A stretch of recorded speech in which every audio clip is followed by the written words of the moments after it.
เดินตามมาดูนาง หันหน้ามาให้ดูด้วยนะ หันหน้ามาให้ถ่ายรูปด้วยถ่ายวิดีโอด้วย อร่อยอร่อยแตงกวาวันนี้ได้กินแตงกวา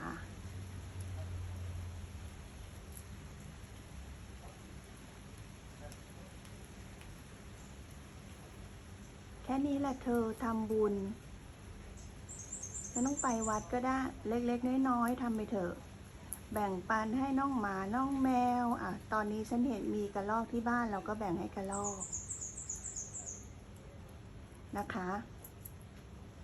อะไรที่เป็นบุญทำไปเธอไม่จำเป็นต้องบริจาคเงินหรอก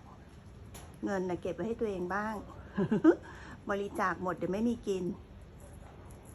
โอเคแค่นี้ละจ้ามีความสุขไปด้วยกันนะธรรมชาติบำบัดใจนะพวกเธอนะบ๊ายบาย